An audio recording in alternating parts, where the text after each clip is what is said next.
All right, your humble host is here again. It is April 9th, 2016. Now, just for everybody's clarification, I'm very sure that you'll be hearing this sometime later, but I am making this rare effort to pre-record a show with a gentleman who I have encountered because of my friend Danny pointing me to him, actually. And we're going to discuss some subjects here which are going to be quite diverse and esoteric, and yet quite relatable to the real world and interconnecting with a lot of subjects which we have discussed on the show and elsewhere. Now, the gentleman's name is Bruce Jessop, and here's what I ask the listener to do. Even though most often I will refer to the easily scientifically observable aspects of things, I always try to tell the listener that there is always more to be discovered.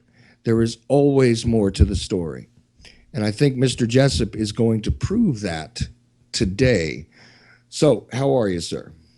Well, thank you very much, Charles, and I'd like to thank you and American Freedom Radio for this opportunity to share what I think may turn out to be valuable information.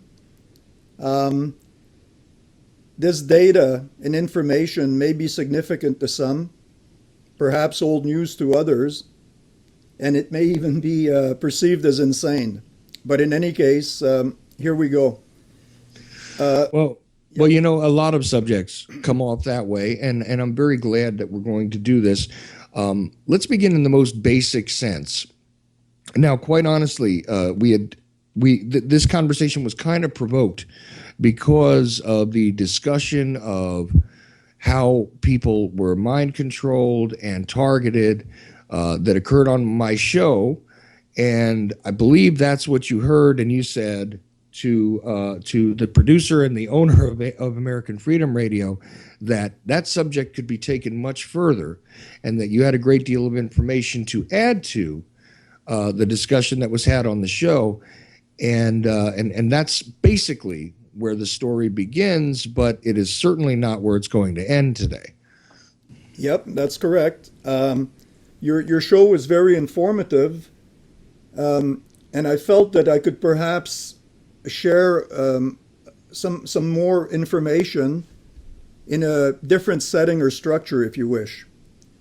So, because initially what we've got here is a rather complex structure to absorb, I'll try to use words to integrate and synthesize a lot of the pieces of basically a cosmic puzzle.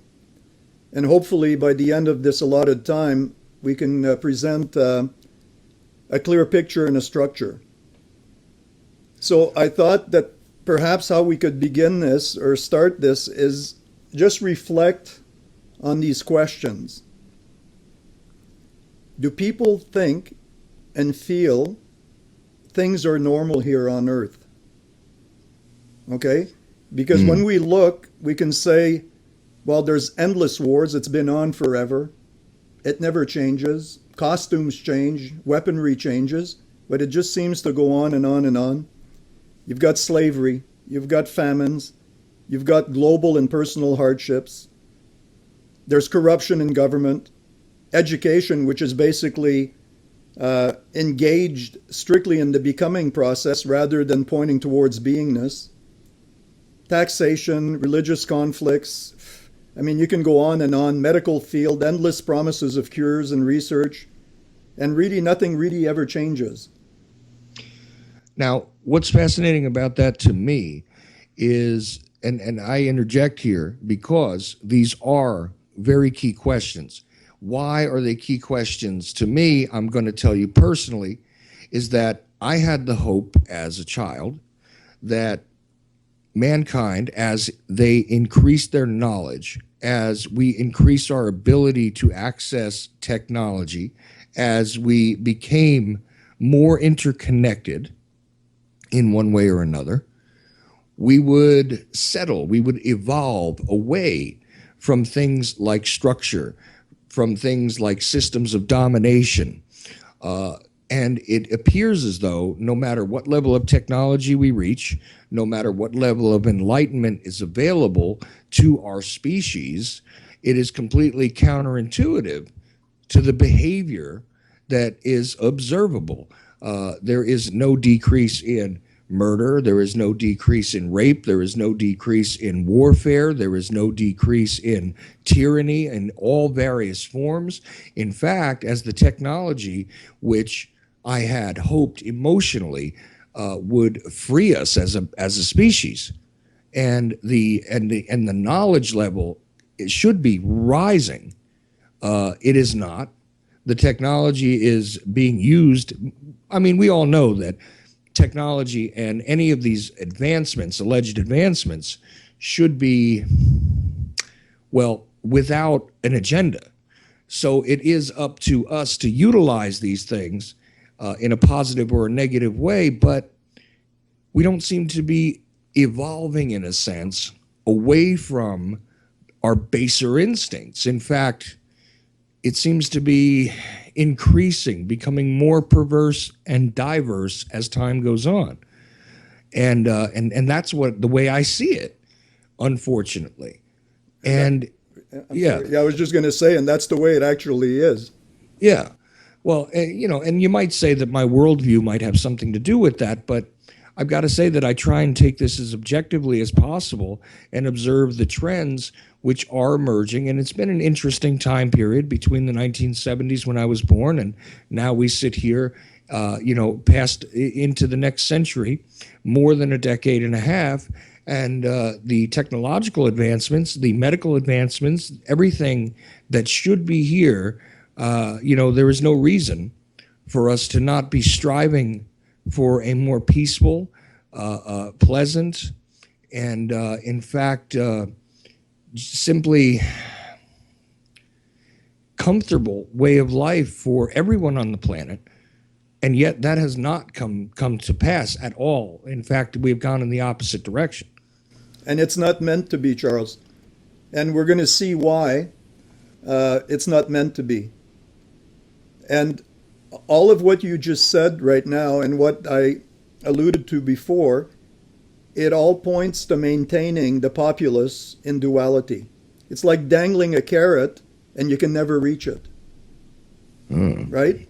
Right. And that's part of the illusion that we're stuck in, or that the powers that be, which we're going to see in an interesting way today, I think, are dangling that carrot to keep us in hope. And that hope is actually what maintains people's ignorance about some idealistic future. And I don't think it's going to happen here. And I'm not saying this because I'm in a state of depression, but I want to give people a chance to see what a clear picture, perhaps in a slightly different way than what they've been used to see what can really be done about the dilemma that we're in. Because, medically, they've been doing this cancer research with, literally hundreds of billions, if not trillions of dollars in research money. What's changed? Nothing. How long have they've been at it for what, 40, 45 years? There's still no progress. Oh, they say there's progress, but hospitals are full. People are dying of cancer on a daily basis. So all of this illusion that we're getting there, I'm gonna show you why today we're not going to get there. Not in this way. There's no possibility of it. So as long as people are maintained or engaged in this duality, there's no way that you can uncover the mechanics and the subtle realities that rule this biosphere. All right? So, all right. Does anyone sense, and the key word here is sense, something just isn't right here? Do you have that sense as well? Well, I certainly do. I feel as though we, again, I use the we to discuss mankind in general, are under a system which I do believe is cosmic in nature, that is meant to govern us and continuously, no matter what efforts the individual has, place us in a position of opposition. In other words, no matter what it is we do, it seems, there will always be a negative faction or a negative movement or a negative semi natural or artificial way of continuously oppressing us in one way or another to assure that that positive future cannot be realized. I agree with you in that general sense. I don't understand the nature of it fully.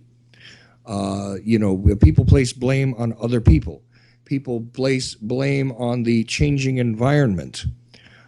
But it seems to me, and I've made this statement, and many people think that this is quite, sort of overly idealistic, but I believe that it is the fact that we have not sought to evolve from within as individuals, that our intent has not been decoupled from the world which we do not rule, and we have not taken our rightful place as the masters of ourselves.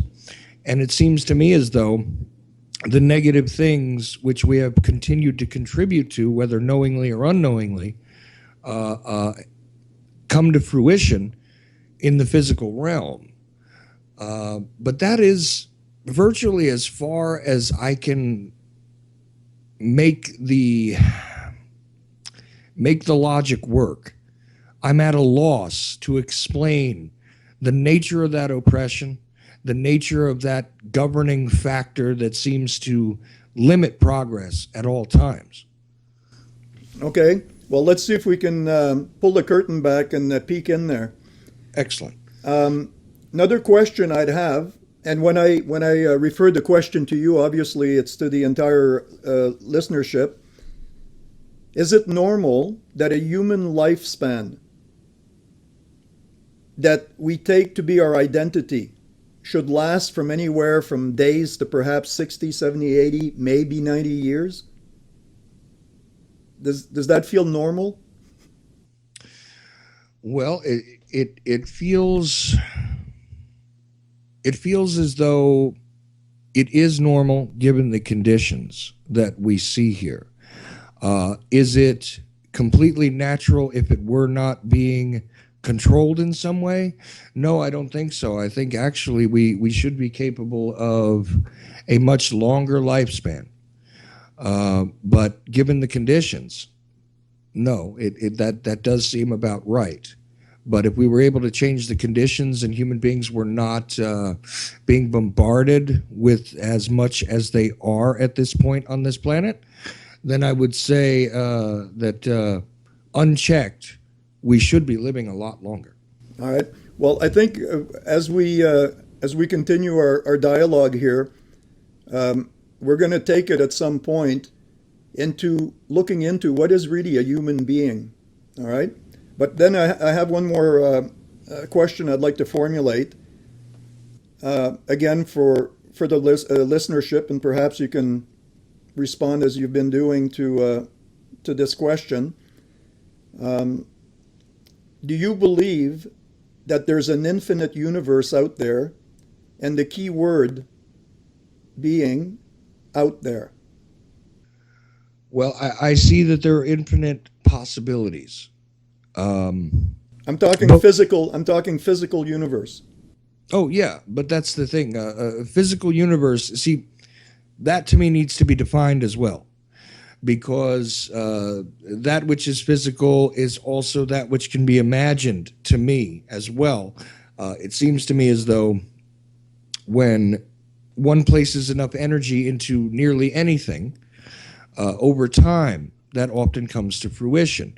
See, that's kind of the odd sticking point I come to, where I feel as though some of the negativity, some of the damage being done is actually materialized in a way by the will of individuals.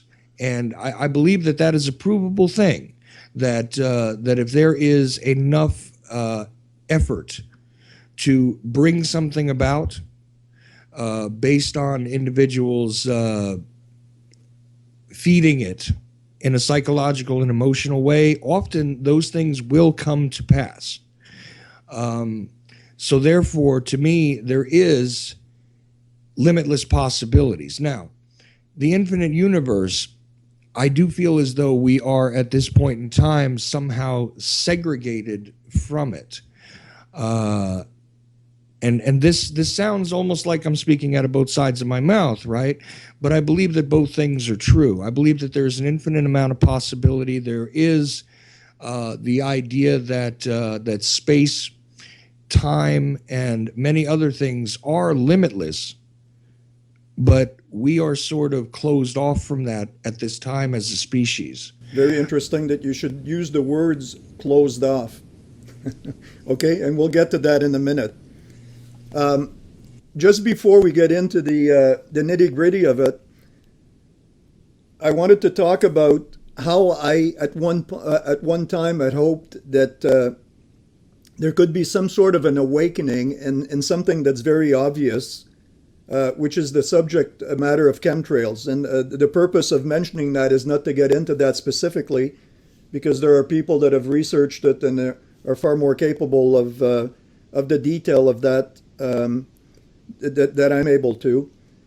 But I was hoping that the chemtrails would potentially wake enough people up to create some sort of a critical mass, because chemtrails is something that you can observe. All you have to do is look up, and on an almost daily basis, or certainly a number of times a week, there's a disruption of the sky that I used to remember, that was blue, puffy white clouds.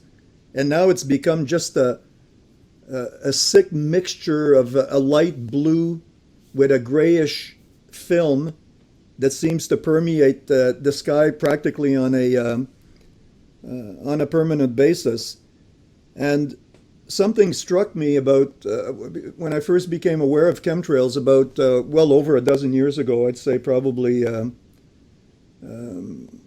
even late 90s. And I was watching with the kids a Disney CD or a DVD that we had purchased, and it was a cartoon type. And then I noticed in the cartoon chemtrails. And I'm thinking, you see, already they're programming minds to see the unnatural as natural. So already that programming took place, and you can, I don't remember exactly the title of the movie, but it was about some animals that came across some sort of a wood, and then they came into a little society. And anyways, it was in that movie. Perhaps some listeners will remember what that was. But in any case, that sort of gave me an awakening to how manipulated we are via the media, what we hear, etc. Well, I want to interrupt you here, and I'm going to try and limit my interruptions as you go further from now on.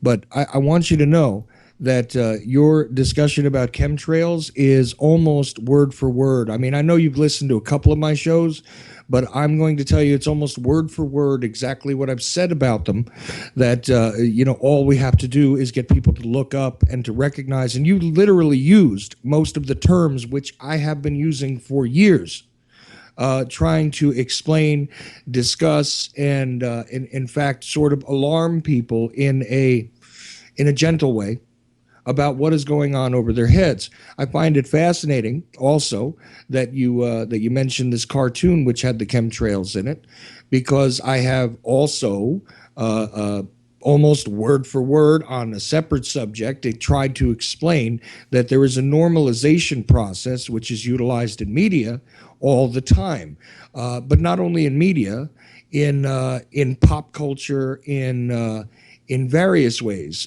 For instance, they not only do they give you cartoons for children that normalize things ahead of their existence, but also things like the toy helicopters, which came out just before drones became a lot more accessible Yeah. to people. So this way, and people would say, well, look, that's just kind of really coincidental, and that's a bit of a reach, but not to me, because what that normalizes is not the drones per se, but the concept that little tiny flying things are innocuous. They're most likely toys, you see. Yeah. So if you get the public used to the idea that children could be flying little helicopters and little hovercrafts and things, well, it's just a toy. Despite the fact that drones are utilized for surveillance, weapons, etc., now you have made people a lot more comfortable with tiny flying inorganic objects, haven't you? Yeah. And that's just one example, Bruce, but what I'm saying is you and I are quite a bit on the same page here. Well, it's interesting because no, I have not heard those shows because I was just introduced to your network very recently, and I've actually only had the opportunity to listen to the one show, which was that lady that I mentioned that came on about mind control and implants. So I think it's very, very obvious that something's not right. And you're entirely correct in saying that how media, Hollywood, etc., controls and prepares, I think, the mindset of people for things to come. I'll give you an example. A series that I had watched through 24. I don't know if you're familiar with it. The series 24? Oh, certainly. I'm familiar with that. Yeah, okay. So if you remember in the very beginning, there was a black president, right? In the beginning, the first years of the show? Right. Okay. This is before Obama. Well, even before that, the actor Morgan Freeman had been portraying the president of the United States. People made a little bit of a notice about that. Hey, look, there is a black man playing president, which, as odd as this may sound to some other people in some other countries, that was quite an interesting idea to the American public for certain. I don't know how big of a deal that might have been in other countries, but I've got to say that in this country, that was certainly a new and sort of very progressive looking idea. Now, we'll put that aside because we don't want to get bogged down in politics for sure. But, one last thing, like I said, and I want to mainly let you speak here today and really get into it. But I wanted to give the context back and forth with us, and I'm very glad. I appreciate the exchange because each thing will fall into place. So it's great. Right, and of course, this, as always, is unscripted. We did not script or choreograph what we're discussing here today, but you can see how it's naturally emerging together. Yeah. So here's the thing: not only in an observable sense would you say that there is something very wrong with sort of the emerging historical arc of events, but on a gut level, I've got to tell you that in the course, again, of my lifetime, many times people in recent years have told me that not only has there always been something wrong, have they always now, they realize in some way or other that they have always been deceived in a general sense, and they found that out in one way or another. And I have an interesting personal story about how that first emerged for me, and almost everyone that I encounter in some way or other has that idea that they have been betrayed by the information and the observable around them. Not only that, but even when people get away from that idea, you also find that sort of on an instinctive level, they feel as though something is very, very out of order. And I don't necessarily mean those who believe in conspiracy theories only or those who are outside of the mainstream. Even people who are mainstream in their religious beliefs and actually think that the TV doesn't lie to them and all of that, they even say in some way or other that in recent years, they feel as though something is just wrong with the world around them. Now, some of them place it in the context of Christianity and it's the final days.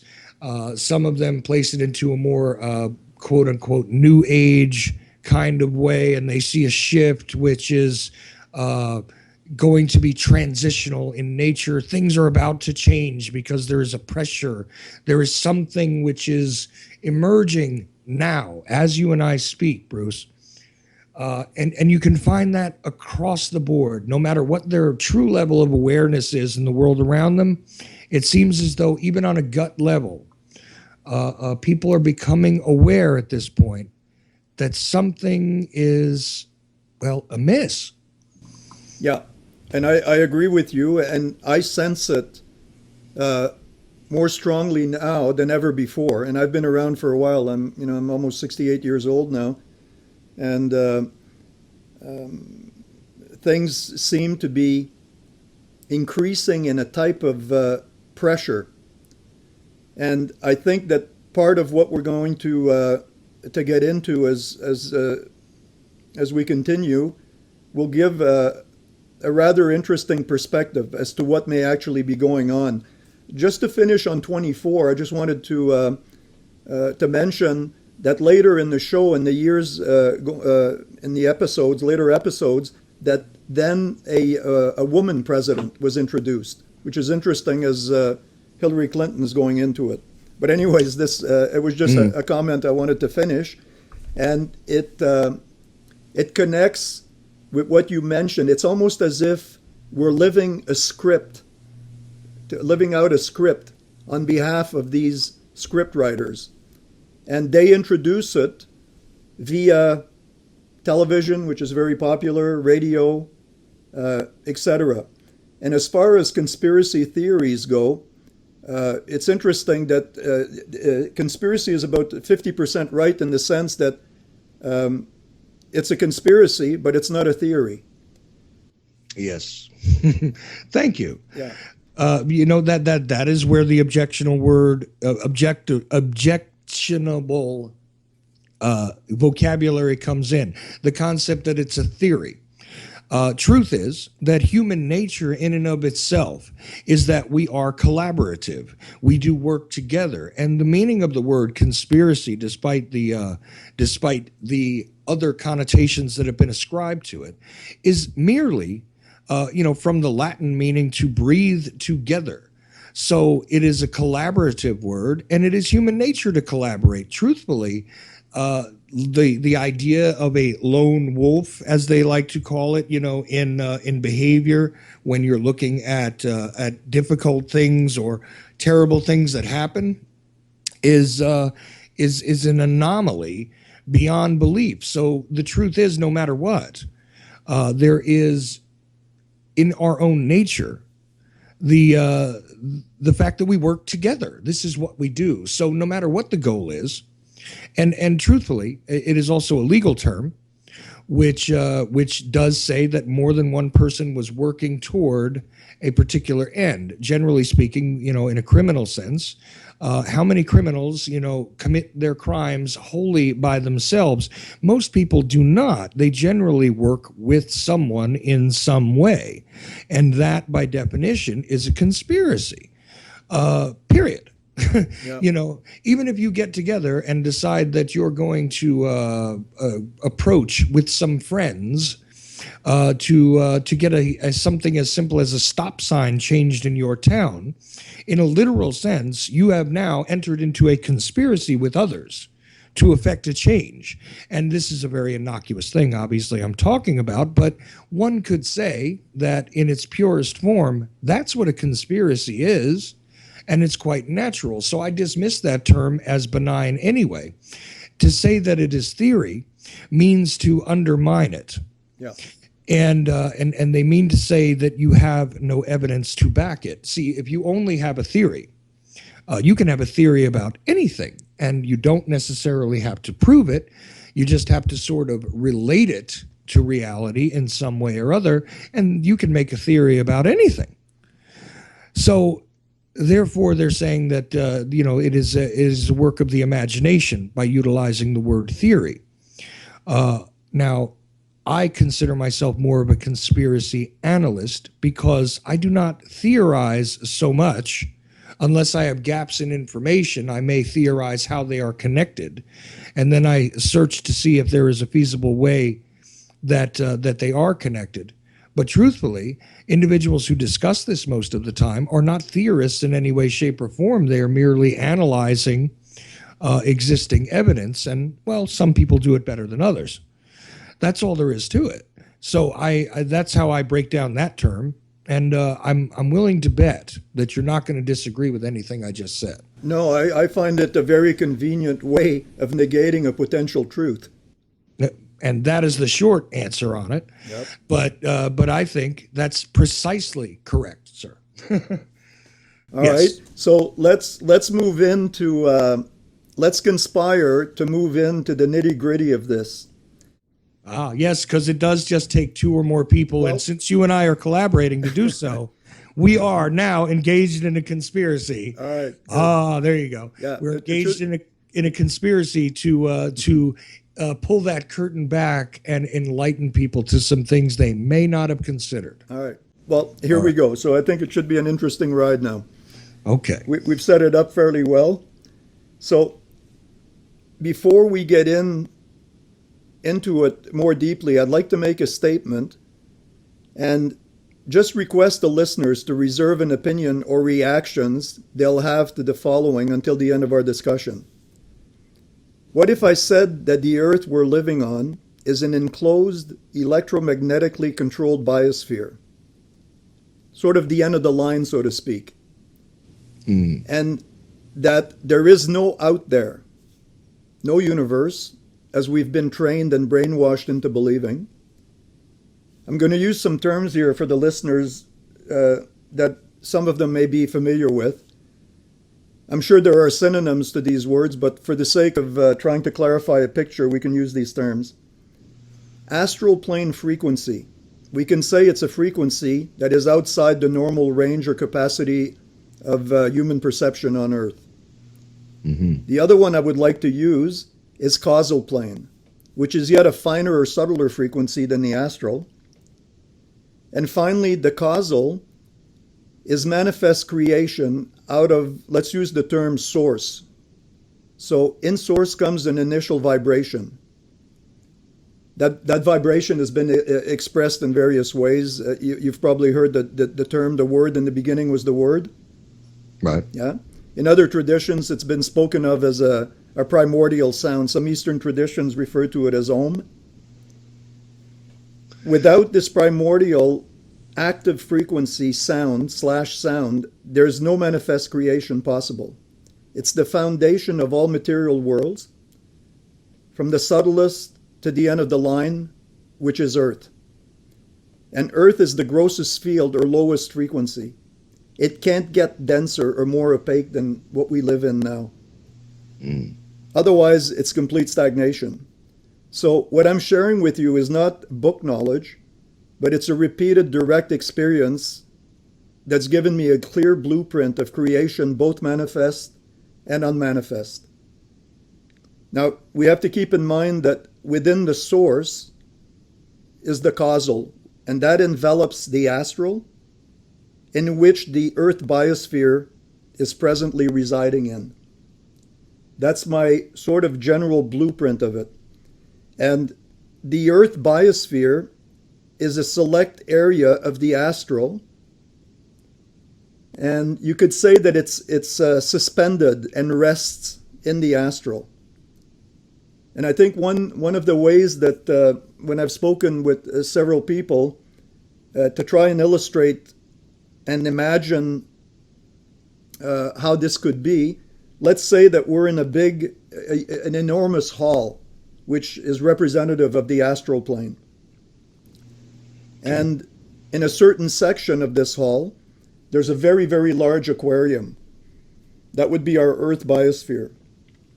So from our perspective, we'd be able to view within the aquarium all of its contents, the vegetation, its inhabitants, etc. We could also control from that perspective the content of the aquarium.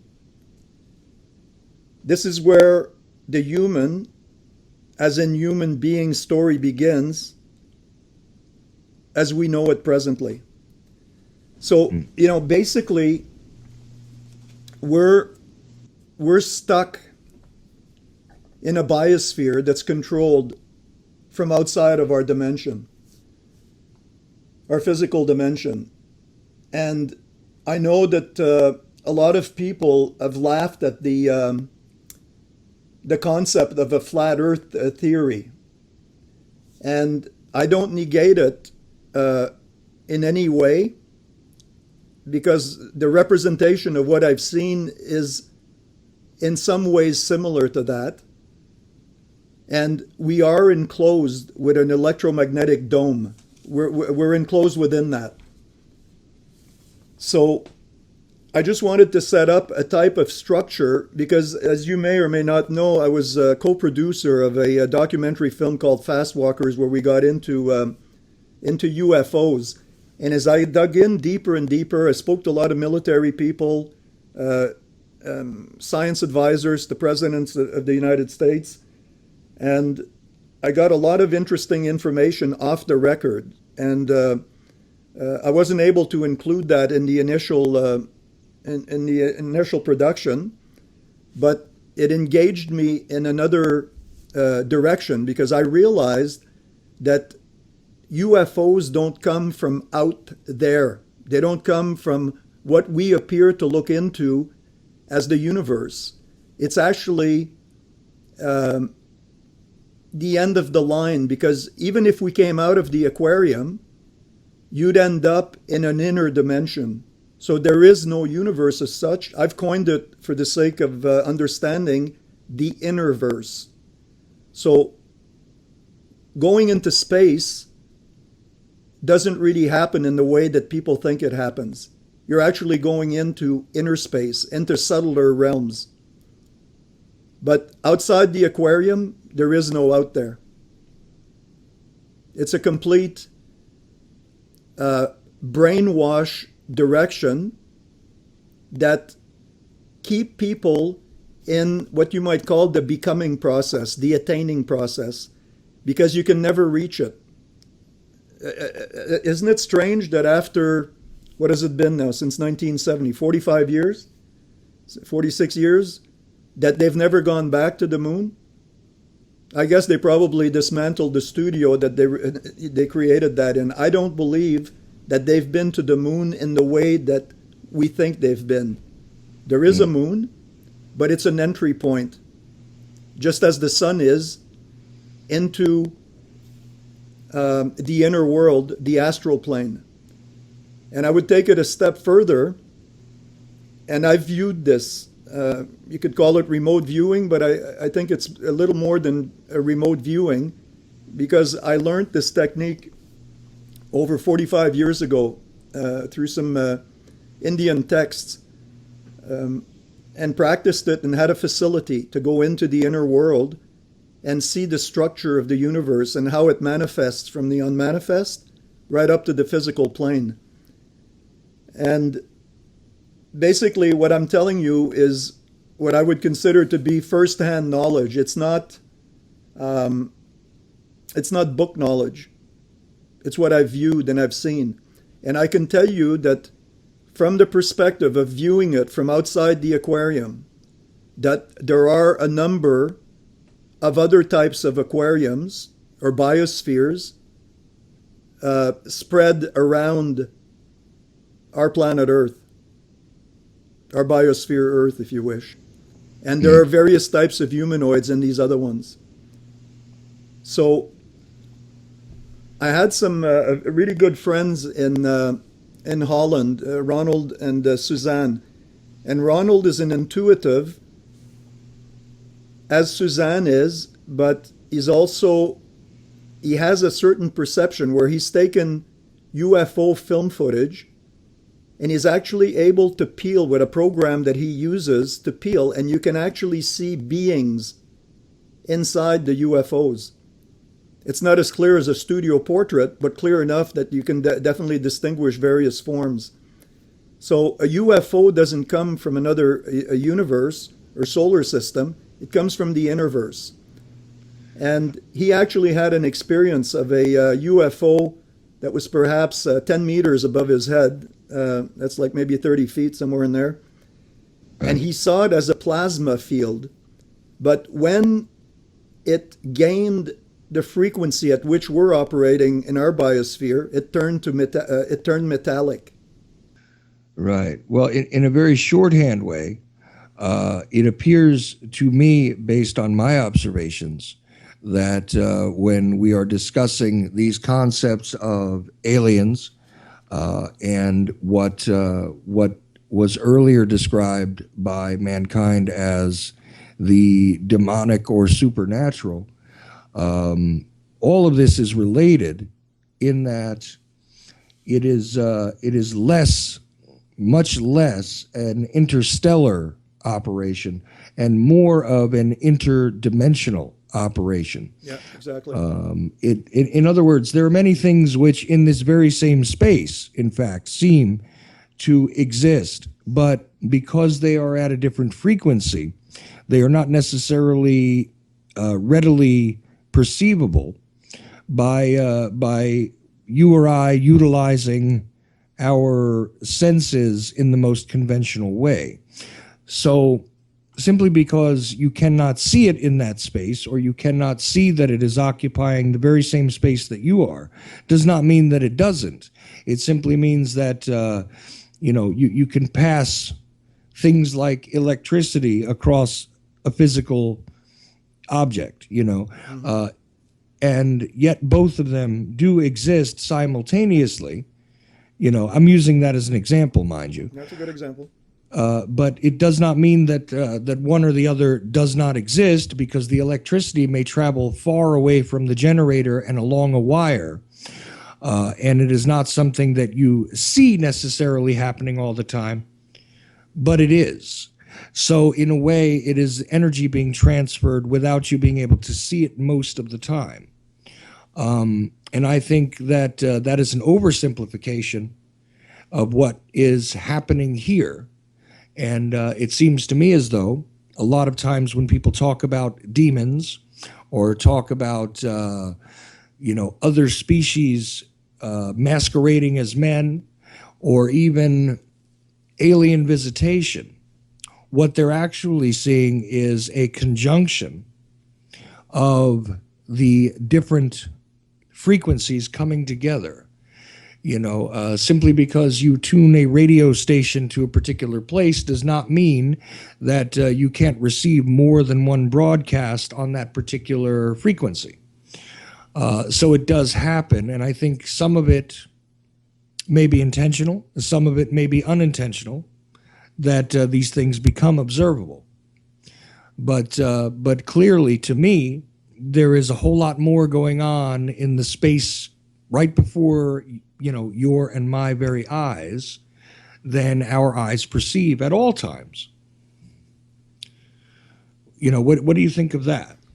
Well, I'd have to agree with it. One of the see, it's a difficult concept to grasp, because we're so used to having seen our planet, for instance. Most people imagine planet Earth as a round ball that spins around, etc. I made research. Like, I had a lot of friends. I used to visit the Soviet Union in the old days because I was a sports photographer, and I did a lot of hockey photography, and I met a lot of interesting people in both the KGB and the Red Army, and some remained friends. And I contacted some of them when I started getting into the perspective of what this biosphere that we lived in. And a friend of mine challenged me to try and prove that the Earth was round. And other than believing the CGI graphic data from NASA, I wasn't able to do it. But yet, using the perspective of the so-called flat earthers, there's a number of ways that you can show that it is indeed not round. So for me, that was like an issue that was fairly significant, because the next question would be, okay, let's assume, or not assume, but let's verify that this is actually true. What would be the next question? Well, the next question would be, where are the edges? You know, Right. what's on the other side? And that's precisely what I'm saying when I call Earth an enclosed aquarium or biosphere, because the other side is actually the inner side of things. It can't go further than planet Earth. It doesn't become more opaque. And there's no out there, there's only in there. And when you create the concept of a round Earth, no matter where you go, you end up in the same place. Correct? Well, And yeah, I see what you're saying. But for me, it is hard to grasp, and not because of the CGI'd, you know, not because of that, but because of those who have traveled quite a bit and tell me, you know, that they can travel in what they perceive to be a straight line, and they do seem to, you know, you can circumnavigate the thing. It appears. Now, as far as the shape goes, I've got to say that I don't know the shape of the Earth entirely. I don't assume it to be a spherical shape, but I also find it very difficult to believe that it is entirely flat, because, as you said, where would the edges be, and why has no one actually fallen off or gone you can't, onto the other side or come back? because you can't fall off and you can't go up. That's why there's been virtually no progress in space travel. And we're talking 45 years ago, they were on the moon. They Right. haven't been on there since. Okay? That's why I said the studio closed up shop. That's why they haven't been up there again. Mm. And if you and I spoke to a friend of mine just recently. He was a MiG pilot, and I asked him, when he flew, did they ever have to adjust? Because if you do the trigonometry of a round Earth, it means that every minute you'd have to adjust to about, from memory, about 1,000 feet. You'd have to come down 1,000 feet. He said no. They maintain the same altitude. Well, if you flew for some hours, you'd fly off. You'd fly off the Earth. You'd go into space, if that was the case. Well, if you're traveling in a perfectly straight line, yeah, physically, what you're saying is, if it is a sphere, if one were to imagine, just take a ball of any kind, and then begin to make any object travel in a straight line, even beginning from the base anywhere on the sphere, eventually, if you maintain a very straight trajectory, yeah, you would have to go away from the sphere, And yet there's unless you adjust it, right? yeah, and there is no adjustment. Okay, I asked them very, very specifically, and there is no adjustment. So, anyways, like I said, that wasn't really where I wanted to go, but I wanted to mention it because perhaps people, your listenership, can do a little bit of research, or you know, there's some people that have done far more research on it than I have, but it fits in very well with what I've seen in my inner travels, that it is in fact an aquarium type of setting. Mm. Now, how do we arrive at believing this kind of thing? That's the key point I wanted to get to. Okay. And you have to keep in mind that within the source, like I said before, is the causal, and the causal envelops the astral, and the Earth's biosphere is presently residing in this astral environment. Okay? And the boundaries are delineated with various sets of frequencies. So it's really a select area in the astral, and that's where this biosphere is suspended and rests. So that to me is a very, very key type of perspective. And humans have been sequestered in this frequency biosphere as a slave species and as prisoners.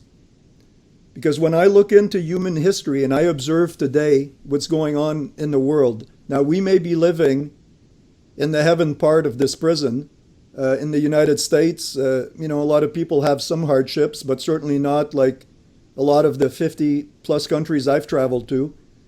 And we don't really realize the depth of suffering that we don't experience on a daily basis, perhaps in another way, that the majority of this planet is living in.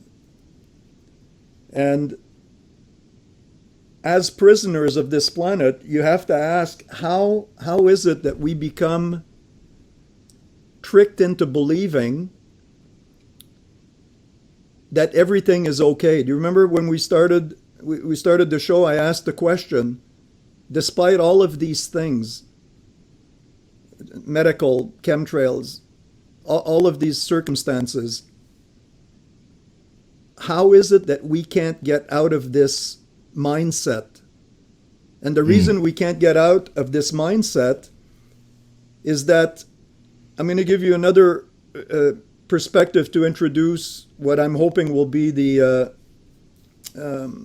reason why we think the way that we do, and why there is no chance for any type of progress here unless we can discover that we're prisoners here, and it's not going to get any better. The key point is, what is a human form? And what's the origin of a human form? And in order to arrive at that, again, I have to go back to source, causal body, and within this causal energy or this causal body, it's a very, very vast frequency, far greater and far vaster than both the astral and certainly our little cubicle here called planet Earth. Yeah. And within each one, like, have you ever seen these Russian dolls where you open one, there's a smaller one, etc.? Right, of course. Yeah, they fit one inside the other. Right. You could say that it's a little bit like that. The structure of the universe the basic structure of the universe is infinity. And when infinity begins to manifest, there's that initial sound, that primordial sound. And that primordial sound is a friction. And that sound is the basis of the structure of all matter, subtle and gross, in the universe. If that sound stopped for an instant, everything would collapse. There'd be no more matter anywhere, nothing to recognize. So this sound creates a what would you call it? Not a frequency yet. It's more a rubbing, if you want. The sound creates a rubbing feeling, and light is created. And in that light, various structures, depending on their frequencies, start to materialize. And that's what becomes the causal society. And there are societies very much like societies that we live here on Earth, but in a different material type of structure. There are individuals, but in that causal society is what I call the bliss society. There's no duality in there. Everything is harmonious. And as you go, as this frequency modifies and changes and goes lower and lower into an astral frequency, and I'm not a biblical scholar or anything close to that, but I do remember some of the stories of the fallen angels, for instance. And I took those fallen angels as them being sequestered from the bliss society because they were being lowered in frequency and disrupting the wholeness or the globality of consciousness. So they were sequestered within the astral plane. And within that astral plane, there are societies, and this is where you see the planets and the Hubble telescope. All of these things, that's looking into inner space. It's not looking into outer space, it's the inner world. And it's very, very vast. And yes, there are light years between this and that, but the mode of traveling there is very, very different than what we imagine it to be here, because everything is so opaque and slow. And I believe that humans are fallen angels that wanted to go back to the causal field, to that frequency. And when these fallen angels, if you wish, the ones that chose to separate from that totality, they created electromagnetic fields around these astral bodies and implanted them. And I'm getting to that because I've verified this scientifically as well. Most humans are implanted first in their electromagnetic fields, which is a casing, a type of prison, and somehow placed into a human form at some point. And the DNA is simply a receiver mechanism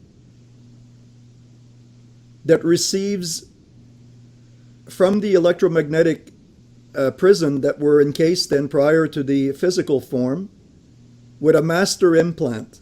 And there are sub-implants in there. And the master implant is sent as a frequency into the DNA, and the DNA at some point translates information that's received both as feeling, emotion, and finally as mind stuff. And this brings me to say that human identity, as we know it, is nothing more than the signals that you're receiving from this master implant. And I've seen this implant, and I think if you look into, are you familiar with Carlos Castaneda at all? Can't say that I am, no. Okay, well, he was an anthropologist, and he ended up with so-called sorcerers, and he became an apprentice. And these sorcerers had the ability to see the inner world.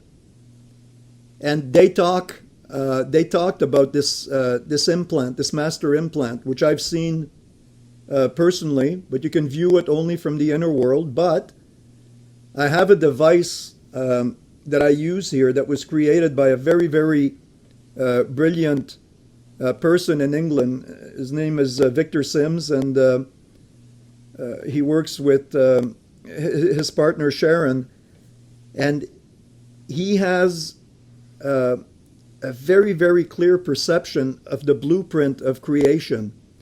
And he created a device that I use here that is able to detect not only a huge, huge variety of physical ailments that are in the becoming process, but also these implants that I'm speaking about.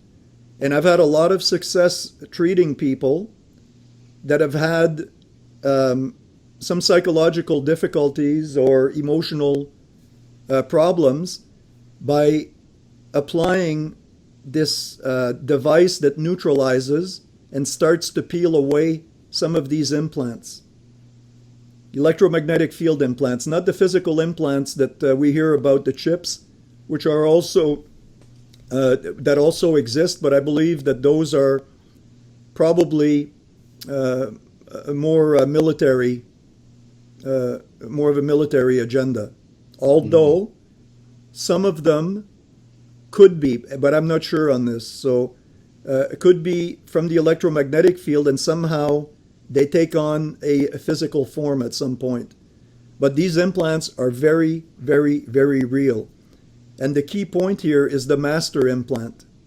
And the master implant, in effect, is what you take yourself to be as a human being, but you're far greater than that. And that's part of the illusion that all human beings have been implanted and chipped electromagnetically, and people mistaken their after the death, for instance, when the physical body falls off, you're still stuck in what people call a soul, but it's in fact the second prison that you have to come out of. It's called it's an electromagnetic field, and I know that the Tibetans and the Egyptians used to speak about that. So at the death, that you would remain conscious, so as not to get it sucked into all of the impressions that you were stuck in, and start to identify with this electromagnetic body that people think is the soul. The soul is far greater than that. It's at an entirely different frequency. So not only do we have the illusion of being a someone or a something on planet Earth, but we have to also transcend, if you wish, the identity to this electromagnetic field, which is fed via this master implant. All right. Well, that being the case, does that mean that you are, as you speak, okay, let's just use you personally as an example. You are not only imprisoned in the physical sense, but in a singular electromagnetic field, which is exclusive to your being. But at the same time, there is yet the outer walls of that prison, which is much like the aquarium you're talking about. And all of these things are limitations. Almost in the physical world, one could say, look, there are leg shackles, and there are handcuffs, and then there are the prison walls, and then outside of the prison walls, there is still yet a fence. Is this kind of the concept that could be relatable to this? Absolutely, absolutely. And there is a way out. Bruce Jessop is my guest today on the second hour of the Occheli Effect as we are pre-recording. It is the 9th day of April, 2016. Not sure when you're hearing this, but we do appreciate you for listening and taking the time, and hopefully this will expand your way of thinking about a great many things today. It seems as though we've gone into some pretty sort of far out there territory in a way, but at the same time, maybe we've just gone deeper inside. So, Mr. Jessop, back to it. Before we go any further, I want to give you the opportunity to point people to any website, or obviously you mentioned the documentary. I'd like you to mention that again, maybe tell people where they can find that. But also if you have any sort of website or any other reference material, either related to this subject or something close to it, or anything like that, please go ahead and interject that now, because I know I'll forget as this conversation goes further. Okay. to have you do that, and I'd really appreciate it right now. First, that documentary's name again? Yeah, the documentary, it's called Fast Walkers. The website for that, I guess, is fastwalkers.com. This is the UFO. We actually won some awards and beat out a couple of Hollywood films on that one. So we were pretty proud of that production. And there's some good information in there. I believe the film might be available online. Co-produced with Robert Miles, and we had a lot of fun putting it together. It was a lot of work and research. And his son also was a very, very important part of the film, because he did a lot of the editing, the legwork, some of the filming in Washington, and so it was fairly complex to put together, but it turned out reasonably well, and I think a lot of people have appreciated it. Right, and it's just like it sounds, Fast Walkers, but all one word, .com, right? Yeah. Okay. The other website, if they're interested in the work that I'm doing with these implants, electromagnetic field implants, I I don't really talk about it on this website, but I have a small practice along with a couple of people. It's an alternative health practice, and I'm into more of the psychophysiological part, and it's called safespace.eu for Europe. Safespace.eu. All right, and that again is two words into one, safespace.eu, right? Correct. All right. Okay. So in any case, I didn't I didn't anticipate a plug for any of these things. That wasn't my purpose of coming here, but more to find now, how do we get out of this dilemma? Okay. Well, right. As we were going with the discussion, we had just gotten to the descriptive where I sort of related this to the concept because you used the word prison more than once. So I figured it was worthy of thinking about it if one were a prisoner in a prison complex and one were shackled. So therefore you have leg shackles, you're handcuffed. This is one way of restricting one's movement, of relegating someone immobile. And then you have a prison cell and a prison building. These are different layers. And we can even go further to say that there is a fence around the prison. And what you've discussed here is that there is the physical body, which is sort of an imprisonment. There is an electromagnetic field, which is an imprisonment. There is the fish tank, which is the biosphere which we observe around us, which is a type of prison. And even if one were to get out of the fish tank, there is that great hallway you were talking about, which is also still something that is segregated from other things. So therefore, it seems to me as though you've described in a metaphysical sense the layers of being imprisoned that one could experience, in the day-to-day world around us, except this is even more complex, obviously, and it's sort of an oversimplification, but it could be related in this way, I think. Yeah, there is a way out. I mean, a friend of mine, when I was speaking with him last week in Switzerland, referred to it as an electronic jailbreak, which I thought was fairly clever, and it's actually not far from the truth. This master implant is basically an assembly point, and that assembly point is everything that you think you are, but in fact you are not. And that's the dilemma that a so-called human being is stuck in, is their freedom identity, their blissful identity, if you wish, is lost in mind and feeling only. You're the knower of mind and feeling, but in fact you're not really the mind and feeling. You can actually say that emotions, and if I'm silent here, it's because I have to take a moment of inner sensing so that the right words come out. Oh no, take your time, certainly, Yeah. because this is a bit difficult for me to comprehend. Honestly, I'm starting to think that what you're describing could, again, and I try and relate things to that which is easily perceived. You could think of it as an operating system for a computer. Now, let's not get too complex about it, but here's the thing. A computer is a machine capable of a great many things. When it's given an operating system, though, although this does allow it to communicate with the world around it, it doesn't give it limitless possibilities. I mean, as I speak, I'm on one of these machines that utilizes, Windows and this kind of thing, so it's a PC, right?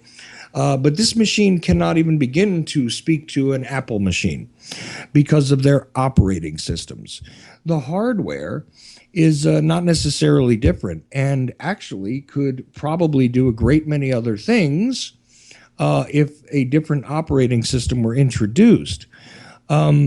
Is that sort of what we're talking about when it comes to the implant? As if the implant were like an operating system, which does give you the potential for interaction, but also at the same time creates limitations and restrictions? Yes, yeah, that's exactly it. Okay. The master implant gives you a false identity. And what's inside the implants is all dual in nature. When in fact, a human being, all they look for throughout their whole lives is to regain that sense of wholeness. Okay? And unfortunately, a lot of people go about it the wrong way. They're looking into objects, into things for their fulfillment, but objects and things never hold their promise. Well, see, and I see others that chase after relationships, connectivity. I am, in fact, guilty of that. I seek to connect to others. This to me is a valuable pursuit. A little bit different than seeking what I perceive as materialistic. Well, Uh, if that connection points to wholeness, then that's perfect. But you see, in most relationships, people enter relationships with some expectations and some needs to have fulfilled. And it doesn't really work perfectly that way because then becomes a demand. And right. you're looking for it in someone else to fill your holes when in fact you already own that wholeness. So if two people came together from the perspective of wholeness, it would be extremely fulfilling. Okay? Right. I mean, that would be the ultimate relationship. But if you come in from a perspective of need, once the passion goes down, what people call love is usually a passion, because for Mhm. me, love is wholeness. It's not something that you do, it's something that you are. Well, this is true, certainly, and I have that struggle explaining to people all the time that that love is a is not passion. You can be passionate in love in a way, but that sort of influx there, I think, is more of an instinctive uh, thing that seems to be generated despite whatever the programming is that's been introduced by this implant, because I seem to have this idea in my mind that we are by our design, and I don't mean our physical designs, although our physical designs do point to this in the way that we are manifest. We are meant to be interconnected with one another. So I think that this is part of our true nature, to be interconnected. Yeah, I think we're meant to be part. Well, see, now I hate to use this term, but I think we're meant to be collective in nature. I think we are meant to be collaborative, and there goes that word again. That almost sounds like conspiracy, but hey, you know what? It seems to be a part of our true nature, not that which has been impressed upon us by either the implant or other influences. I think that that is part of the truth of life and love also, which are pretty much the same thing on some levels as well. well, I can't dispute that because what you've said is quite accurate. Um, our true nature is a fullness. It's non-dual in nature, if you wish. Mm. And yes, people fear collectivity, but it's not an individual collectivity. It's an essence. And as you come down in lower frequencies, especially this one, uh, you get fractalized, if you wish. Everything becomes a fraction. Right. And you lose, because the mind has its limitations. You see, the mind can never understand who you are essentially. The mind can only understand objects and define them. But what we are essentially is not an object, it's not a thing. So you can't define it. So you could even say that you can never know who you are because you are. So Right. it's not something that can be known intellectually. It just is. It's an isness, a beingness. And beingness can't know itself um, in a fractional way. It's a Well, totality. well, not only that, but I think the limitation of our language skills, of our linguistic abilities, is also something which needs to be added here. I think that even if one does fully experience the self, that there would be no linguistics in existence at this moment that are knowable to most, or to all of us, in fact, that would be able to express that. I There would think be that, no need. There would be no need for an expression because you're living it. well, because yeah, that was my next point. Is that in fact the reason for that? I mean, but that would be the case. You would have no way to express that in the languages that exist, because it in fact is the expression. Correct. Exactly. Okay, So I'm just making sure. you've got a good handle on it because it's not a simple um, subject for the mind. Right. Because basically you have to transcend mind and emotion in order to arrive at who you are essentially. Because if that wholeness wasn't there prior to birth, you wouldn't know that you are. Right. The expression of life in and of itself comes from that. Except that what we're discussing here and what the point was is that I would have to go beyond saying believe because it's not a belief, it's more of a knowingness Mm. that this frequency is not necessary. And at some point, if there was enough awareness, collective awareness, this frequency would disappear Mm. because it's a frequency of duality only, and there's a reason why it's maintained that way. Well, you've It's like said, well, you've said duality several times. I wonder if you could explain what it is you mean by that in a real simple way, because I'm sure that many people interpret that in different ways. So I wonder if you could sort of define that for us. okay. I would express duality in this way that any mind stuff that takes you away from your sense of fullness is dual in nature.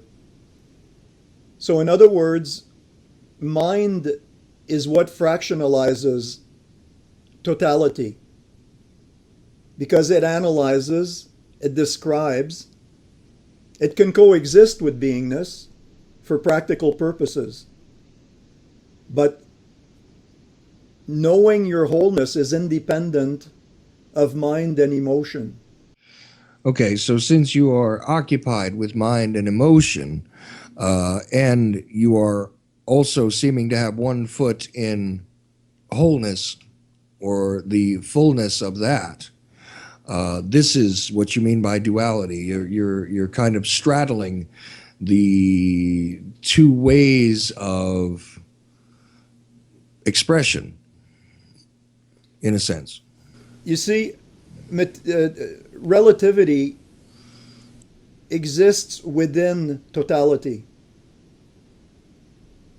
Okay. And at a very, very advanced perception, you could say that that totality also exists in relativity, in the sense that every object of perception would become, you'd have the perception to see the absolute, if you wish, the source and each object of perception. But there's a ways to go before that's a living possibility.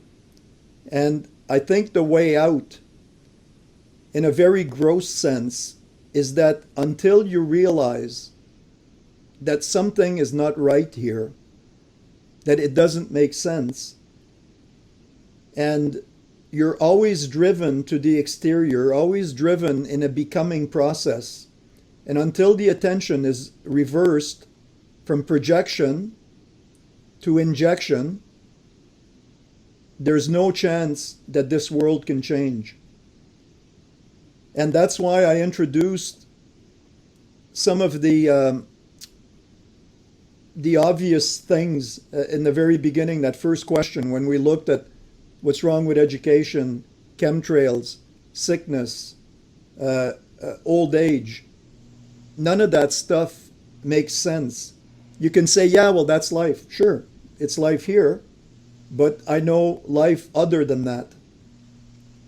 And in order to go back to that wholeness, that collaboration, if you wish, that you spoke of, there's no way that it can be found outside.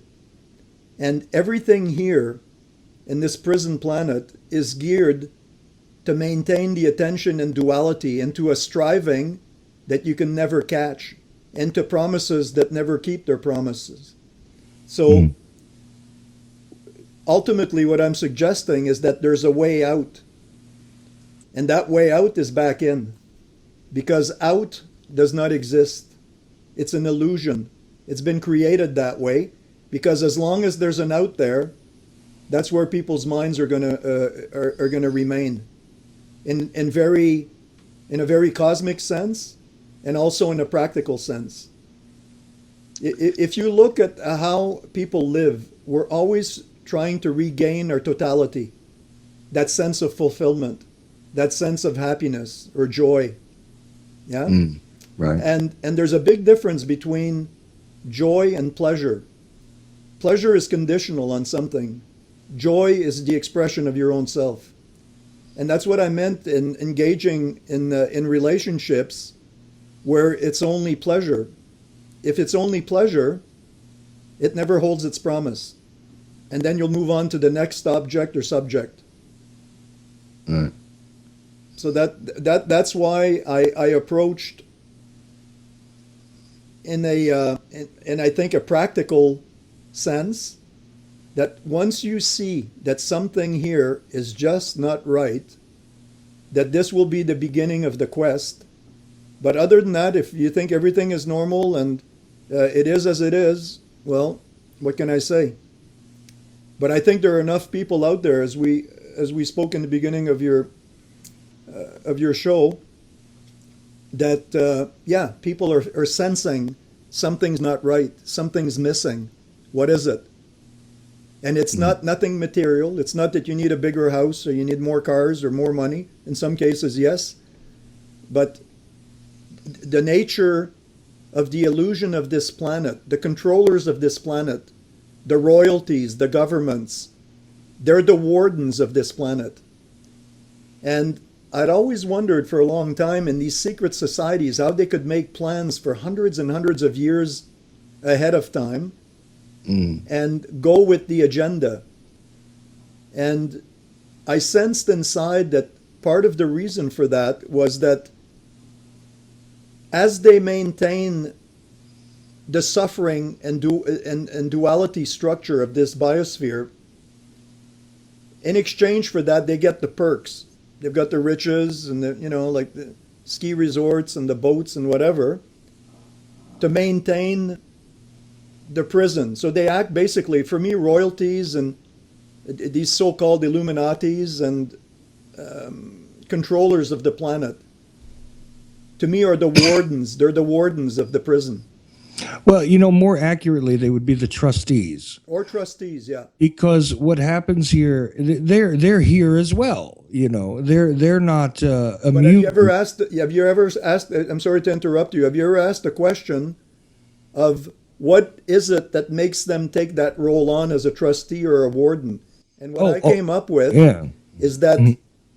in exchange for that, for maintaining that suffering, which is the fumes or the cocaine of these interdimensional beings, some of them have referred to them as archons or jinns, Right. uh, these aliens, if you wish, whatever Sure. name you want to give them, doesn't really matter. They're just entities that need to maintain a confusion. They need to maintain a suffering element and a duality element. And the reason for that is that that's their cocaine. That's what they sniff, if you wish. They live, it's a frenzy feed on their part to have it. And you can see it escalating. And we're about to go into, I don't know what, but I really sense that we're about to hit some sort of a turning point, and it won't necessarily be for the better, because I just don't think at this time that there are enough people to reach a critical mass so that a change in consciousness or awareness of what it is that we're living in can take place. Some people are perhaps more optimistic than me. I don't know. But what I observe is that there's still far, far too much um, ignorance about what's going on. I'll give you a simple example. Mm. Um, most people, you look at the news, and people feel an empathy and a compassion for all of the refugees that are coming into Europe. I don't know how it is in the U.S., but in Europe, it's turning into uh, a tremendous negative element. Not that there's no compassion for the suffering of those people, because yeah, it is a suffering. But when you widen the angle, instead of zooming in just on that, and you zoom back and look at it from a wide angle view, the same people that are taking in these refugees hand over fist are the same ones that created the wars in the first place. So when you look at it very clearly, this was an agenda that was set up a long time ago, because they knew that if they created wars in those countries, that eventually the people would have to flee. They could put in their terrorists as part of the people that are fleeing. And if you look at photos and videos, and I've seen them at the train stations here in Germany, that most of them are fairly young men, very few families. So obviously the agenda is to create an internal chaos so that at some point they can say, okay, now we're creating a police state or a martial law.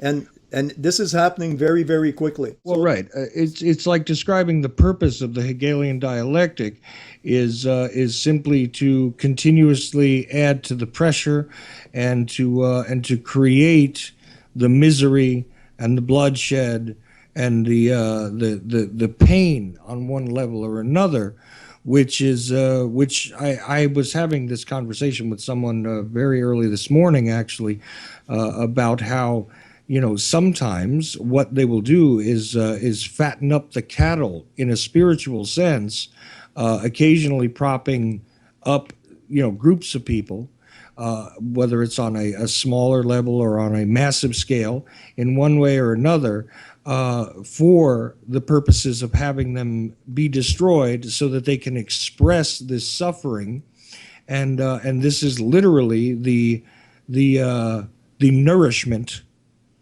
for that which most people would describe as the dark side of things, the reptilians, the aliens, the elite, which are not quite human to some people, et cetera, et cetera. But literally, that is what they feed on, and they create these situations, sometimes in a short-term sense, but often in a long-term sense, like you're describing, for the purposes of having something to feed on. Yeah, and that's exactly the nourishment that this biosphere, this aquarium, is furnishing to these lower astral beings that are actually in control of the aquarium. Right. And the way out, as I said, is the way in. And I've traveled this road consciously quite a number of times in my lifetime. And just to come back to the to how much the planet has changed, back in the mid '60s, I traveled North Africa, and at that time there was no such thing as terrorism. It was more of a cultural exchange, a learning, a studying another culture. There was no threat as such. And you look now, and the new boogeyman is Islam. And they've introduced it in such a way that it's actually disrupting the Christian society, the Christian-based society of Europe. And you can start to see now how they're going to use that. And already there's like some inner fightings. I was speaking to some friends in Sweden recently, and I used to go to a place called Malmö. I used to do some hockey games there. And nice town, nice people. Now he told me, I haven't been there in a number of years, he told me now that the police don't even go in certain areas of town. This is in Sweden. And it's starting now all over Europe. I mean, you saw recently what happened in Belgium, what happened in Paris, etc. But it's all staged. It's staged by world governments. And these world governments are influenced, whether consciously or unconsciously, by these implants that I'm talking about. And if you don't have an ability to either neutralize them, there are techniques that you can use to consciously rid yourself of the impressions to the mind that they give. There's no way out. This place will never get better. It doesn't make sense. And even imagine, Charles, for a second, okay, suddenly the wars stop, everything's cool, everybody's cooperating, everybody loves each other, there's abundance for everyone. But again, does it make sense? Lifespan 60, 70, 80 years? Now, if I may, this just triggered another aspect of life and death. If I asked you the question, what's the opposite of death? What would you tell me? Well, the typical answer would be life, but I believe that death is more of an illusion than people understand. And it is about transition. And it's a transitional phase that is initiated when the body ceases to function, Okay.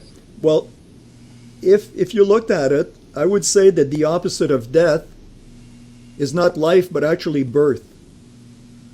Okay. And both birth and death happen in life. You see, birth and death is a duality. It's another form of duality. Whereas your essential nature is life. And it's independent of birth and death. So that's why I was saying, if you weren't life prior to birth, how would you know that you are?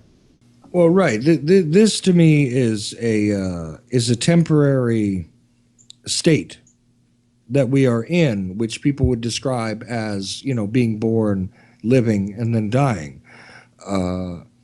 It is not the beginning and the end. It's just a temporary condition. Well, to me. it is and it isn't. Here's another element I'm going to introduce in the mix here. You've heard about people experiencing at the death a white light, and families are waiting for them up there, loved beings that they had encountered in their life. Sure. What if I told you that that's in fact a trap, a soul catcher to be recycled? And even a step further, a lot of people say, well, we come here, we reincarnate to learn something, to evolve. Okay? Okay. It doesn't work that way. I would say that reincarnation does exist, But the more you reincarnate, the deeper you get into the illusion. And there are some fresh souls from the causal that come to inform people that are either ready or not ready to hear it in order for them to be able to go back home. And I assure you that there were texts that were that in the old text, I alluded to it before, the Egyptian Book of the Dead and the Tibetan Book of the Dead, where they specifically speak about bardos, and bardos were like levels that you had to be attentive to in order not to get trapped in them. They could be charming, colorful, and those are all part of the astral world. It's a it can be very charming place. Right. So you have to beware not to get recycled over and over again, because each time you get recycled, and I've seen photographs from my friend Ronald inside orbs where you can actually see captured so-called souls. They're actually electromagnetic forms that are waiting and captured inside these orbs in order to be recycled in human bodies. And some of them were quite clear, quite clear. It made a huge impression, and he's refining his technique all the time. I know he's done some very interesting stuff on Carlos Diaz films recently that he showed me, and the story of what we're stuck in here is so beyond science fiction that it's almost unimaginable. Well, now we've gone into an area which is difficult, honestly, for me to begin to wrap my mind around, because this concept of recycling and this concept of fresh souls emerging into the, well, for lack of a better word, the prison planet. This all gets rather confusing to me, to be honest with you. What would you need clarified? How is it confusing? Well, here's the thing. If you're continuously being recycled into this, and you have to consciously avoid these traps, it seems to me as though the consciousness shifts once it's decoupled from the sensory. Once it's decoupled from the body, you have a different way of perceiving things, and this I believe is observable. Anybody can do this. Well, only if you were able to view from the next frequency field, because it's a little bit like you're wearing glasses and you're looking for them. Oh, yeah, but this is the thing: the glasses, which were the body, is not accessible. So I could see that someone might just search for another pair of glasses, and if they find them, they put them on, and either that or they're given to you. Or they're given to you. I understand that, but how would one even begin to avoid that? Because it seems as though most people that I encounter have not avoided it. Well, most of them aren't even aware of it. I mean, what we're talking about here, is beyond science fiction, but yet it's the structure of the universe that humanity is stuck in.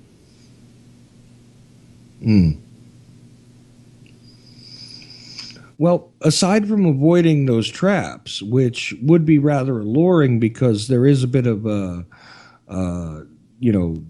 disorientation one experiences in one way or another when transitioning, it appears to me. How do you? Are you talking about going in between bodies? Yeah, because there's a disorientation there. Yeah, there is a disorientation, but you have to realize that you're still stuck in the initial illusion. See, the physical body only plays out the electromagnetic implant that you're living out as a personality, and you take yourself to be that. So in order to avoid that, what I'm saying is you have to now consciously begin to peel off the layers of illusion and identity until you get past at least the astral, but hopefully even beyond the causal, so that you can have a global perspective of what it is that you're stuck in. Huh.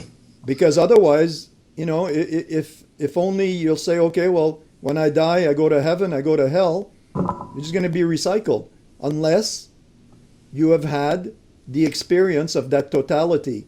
And that totality is the perspective from which you can slip out of the astral plane. Because I remember very clearly and consciously when I traveled between the causal and the astral, the burning sensation that I had every time I went through that a type of fly screen that you have in the summer. Right. Now imagine being squeezed through there. And that's why people can't escape it, is that their frequency isn't refined enough to go through the screening. So you're captured and you're recycled again, over and over again. Well, that seems to me as though if I were to seek a solution in a physical sense through that screen, I would attempt to become something like steam or smoke, because that will travel through it. Yeah, well, it's not quite like that in the sense that the causal plane has societies like we do here, but there's only harmony. There's no duality. There's that collaboration, that collective conscious collaboration. And it's not that, I don't know who I am anymore and I don't have a sense of being a someone, because that's irrelevant at that frequency, because the bliss is total. It's a little bit like having honey on your tongue. Even if you put sugar on there, it won't make much of a difference, will it? No, I can see what you're saying. It's just it's not easy to digest it, though, to be honest with you. Well, it may not be easy, but it's a hell of a lot easier than having to put through to live through duality. And I don't feel. I hope people don't perceive this as a negative perspective, because that's not what it's meant to be. It's meant to be to look at things and see for yourself. Do you feel things here to be normal? And this, if it's yes, well then it's okay. And if it's not, then where do I begin to look in order to free myself from this sense of separation, from this sense of misery in some cases? And even as I speak to you with this, I don't feel depressed, I don't feel unhappy, because my sense of beingness coexists with the relativity that I'm engaged in temporarily here. So it's not conditional on being my identity, my full identity. Okay. Well, that is interesting, and one would ask, after examining all this and taking this in, what is the path to solving this? What is the path to freeing the self, the individual? The self is already free. Mm-hmm. It's the identity to the illusion of being what you're not that becomes the problem. And everything that's structured in our so-called society here on this earth is, from the get-go, you get engaged in the becoming process. Nobody teaches you to be or to remind yourself of your beingness, but everything becomes becomingness. Okay, so what am I going to do when I'm older? The job, the 9 to 5 BS that is basically an endless process. And you hope that you get like your 2 weeks or 3 weeks holidays a year, and then you dream of. It's not that there's no beauty here, because if there was no beauty, nothing enticing, people would just give up. But when you look at it, okay, so then you save up some money and you go for your dream trip to Hawaii, but is that enough? It's like 3 weeks and then you go back to slavery. Some of the taxes in Europe are so high that until from January to July 15th, you work for the system that uses the money in turn to destroy societies or other societies. Mm. What bloody sense does that make? I mean, at what point do people wake up and say, hey, what are we doing? Well, they've hidden the taxes here, but the same percentage essentially prevails, although on paper it appears as though it's less intrusive into one's income. But even someone with a steady job really realistically works half of the year to give this money to these establishments that are engaged in exactly what you're talking about, which is the destruction and suppression and oppression of life in some way or another. That's realistically what it is that you're contributing to while attempting to support oneself and one's own family. That's the choice, the illusion that you have is that, well, that's what you're doing most of the time. But once engaged in the financial system, what your understanding is that really you're occupied with contributing to a great many things that you would refuse to contribute to had you been given the choice. You Well, know what I'm basically, saying? you're financing your own slavery. Yes, as a constant though, and the alternatives are rather bleak. Well, the only alternative, which I said, is that until people wake up to what it is that we are living in, and that there's enough people to reach a critical mass, that doesn't mean it has to be 100%, but a critical mass, I don't know how many percent, but enough to say, hey, this doesn't work. And what I'm concerned about is that they're going to start changing the paradigm into something to make it look a little more cosmic so that we're engaged again for a couple of hundred years more into another set of illusions, and the same souls are going to be recycled and recycled and recycled. Mm.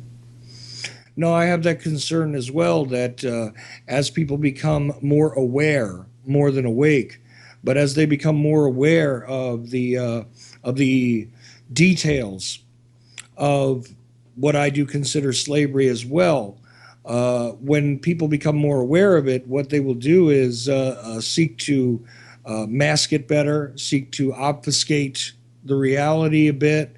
But in truth, the essence of the order of things, if you will, is unchanged. They've simply applied a new coat of paint, Mm-hmm. and maybe they've turned they've given pretty colors to certain things. They give false hope Right. to maintain the state of ignorance that will perpetuate itself into how long, I don't even know, like time-wise from a human perspective. And until you turn around and you come back home, there's no chance. And that's why I said that they have purposefully created a model of the earth to be round so that no matter where you go, you come back to the same place. Or if you look into space and you hope that one day you're going to colonize somewhere else, it's an illusion because you never attain it. They've got these concepts of 1,000,000,000,000 light years away, and then the imagination goes into a place that is unattainable. And yet, if reality was seen the way that it actually is, you would be able to turn your attention inward to the journey back home. And and it's not like, the absolute is a one big black empty hole. It's got nothing like that. It's a fulfillment. It's a totality. And there are societies that exist in a subtler relative sense, which are blissful societies. I know it. I've been there a number of times, even in this time frame. So it's not that what I'm talking about is non-existent or nirvana, whatever. It's a reality, and it's as close to you as your own breath. Well, see, and what's odd about that, though, is I've heard the argument, let's just say, that at this point in time, We as a species are not prepared for that. Of course not. Do, you know, and not. I mean, literally that we could not. The reason why we don't attain it is because we are not capable, Yeah, well, given our conditioning right now. if you believe that, then you've already structured your future. Well, I'm saying that I've heard that argument. I'm not saying that I believe it. No, no, I'm not saying you personally. When I say you, we're speaking to the listenership, Right. and it doesn't mean that everybody out there may be in that mode. And you know, there could be a lot of people listening in that are free, and but I think what's been important today uh, is the amount of various data that we've injected into the conversation. But all of what I said is not about all about doom and gloom. It's to give a perspective of what's needed to go back to attain that inner freedom, to go back home, so to speak. And you can even live out, you know, whatever years you may have left in the can in a conscious state, so that when in fact your biological time has expired, that you don't get stuck for another recycling, because it won't get any better, and it's never changed, and I don't think it will ever change. Not here. What you're looking for is not here. You know, but at the same time, here now I do speak for myself. Uh, I have the understanding that the reality is this: the possibilities are without limit. We can attain much higher levels of being. We can become part of greater societies. We can be a lot more than we appear to be at this time, because we already are. We merely have to lift the limitations. You have to Which, tune in. You have to tune in. well, there's another way to look at it, but that's a way of lifting the limitations which either have been placed upon us or we have placed upon ourselves. And that is how I see this whole thing. So I don't want to make it sound like I'm thinking that everything is doomed either. Believe me, this is never one of the things that I like to ascribe to, even in the most simplistic sense. When we talk about the things that are arrayed against individuals or populations that are detrimental in one way or another, no matter how seemingly insurmountable the structure is, you know, no matter how large, no matter how well backed, or seemingly, like I said, just completely insurmountable, insuperable by the individual, I always like to impart to people that no matter what, you as an individual have the ability to change this. And so do I, and so do us all have the ability to change what is happening. Now, it may be for the better, it may be for the worse. You never can tell. And when you suggest this change, Charles, in what direction are you pointing?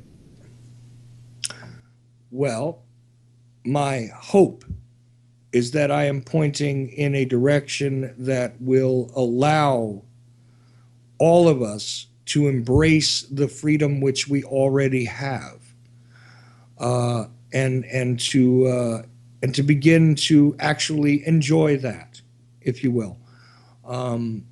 That's sounds like a convoluted answer, but I think you understand what I I mean. understand you, yeah. And what I would answer to that is you are correct in the way that you're stating it. If and when that actually takes place in enough people, I can assure you that this frequency here will no longer be necessary. Right. Well, I would rather not say if and when. In fact, I always say it will. It will, it has, and it shall be. But as far as a timeline goes, I have no clue. but it will occur. Well, what we're looking for is, yeah, I just really do hope that it doesn't take you know, a very long time. I hope that it's just around the corner, but it will happen. yeah, Uh, but it will happen, but not here, not in the way that people want to perpetuate their finite existence in a frequency that creates and maintains duality. Because duality always ends up in suffering. mm, I used to think that it would have been possible, but the more I went inside and observed outside, I don't see the purpose or the point of maintaining a promise of hope for 50, 60, 70 years, in some cases 15 years, 5 years, 2 years. For me, I just can no longer buy in to perpetuating the illusion of what it is that humans are stuck in.